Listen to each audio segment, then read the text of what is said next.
আসসালামু আলাইকুম। আমি রবিউল আলম লুইপা বাংলাদেশের সরকারি, বেসরকারি এবং পুরো ক্যারিয়ার ফিল্ড নিয়ে কাজ করছি গত ৮ বছর ধরে। ক্যারিয়ার ফিল্ডের বাংলাদেশ সিভিল সার্ভিস বা বিসিএস নিয়ে বিসিএস প্রার্থীদের প্রচুর মেসেজ পেয়ে থাকি, যে প্রশ্নের উত্তরগুলো সংক্ষেপে লেখা সম্ভব না। তখন থেকে আমি চিন্তা করলাম, বিসিএস প্রার্থীরা যে প্রশ্নগুলো কমন করে থাকে এবং একজন বিসিএস প্রার্থীর প্রিলি রিটেন ভাইবা প্রস্তুতি নিতে গিয়ে বা আবেদনের সময় বা ক্যাডার চয়েসের সময় যে বিষয়গুলো জানা দরকার, এটি নিয়ে একটি বই করা যায়।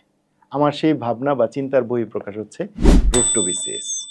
রোড টু বিসিএস বইটির প্রথম অধ্যায়ে আমি বিসিএস এর বিভিন্ন ক্যাডারের হায়ারার্কি এবং সুযোগ সুবিধা নিয়ে কথা বলেছি।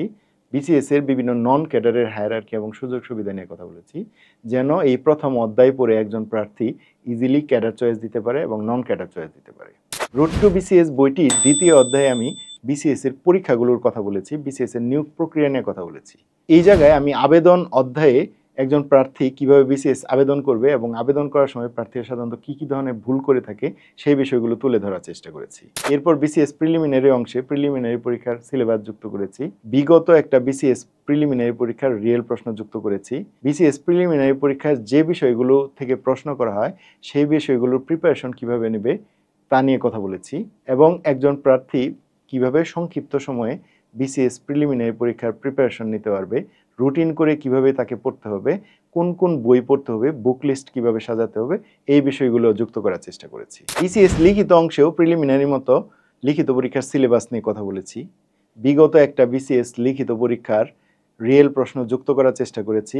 বিসিএস লিখিত পরীক্ষায় যে বিষয়গুলো থেকে প্রশ্ন করা হয় সেই বিষয়গুলো বিষয়ভিত্তিক প্রস্তুতি একজন প্রার্থী কিভাবে নেবে তা তুলে ধরেছি, এবং সংক্ষিপ্ত সময়ে কিভাবে বিসিএস লিখিত পরীক্ষার প্রস্তুতি নেবে, একজন প্রার্থী কিভাবে লিখিত পরীক্ষার প্রস্তুতির জন্য রুটিন সাজাবে সেটিও রোড টু বিসিএস বইটিতে যুক্ত আছে।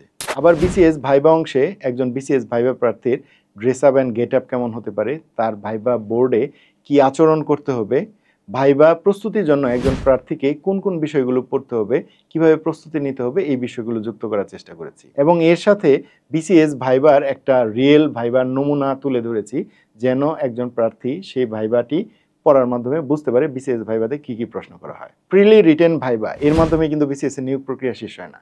এরপর প্রার্থীদের সুপারিশ করা হয়, প্রার্থীদের স্বাস্থ্য পরীক্ষা করা হয়। স্বাস্থ্য পরীক্ষার সময় একজন প্রার্থীর কোন কোন বিষয়গুলো দেখা হয় এবং কোন কোন কারণে একজন প্রার্থী প্রিলি রিটেন টিকার পরেও স্বাস্থ্য পরীক্ষায় বাদ পড়তে পারে সেই বিষয়গুলো নিয়ে রোড টু বিসিএস এ তুলে ধরেছি। রোড টু বিসিএস এ তুলে ধরেছি পুলিশ ভেরিফিকেশন কিভাবে হবে এবং একজন প্রার্থী কিভাবে বিসিএস এ গেজেটেড হয়, এবং গেজেটেড হওয়ার পরে কোন ক্যাডার কোন মন্ত্রণালয়ে যোগদান করে এবং যোগদানের প্রসেসটা কেমন হতে পারে সেটাও কিন্তু রোড টু বিসিএস এ আলোচনা করা হয়েছে।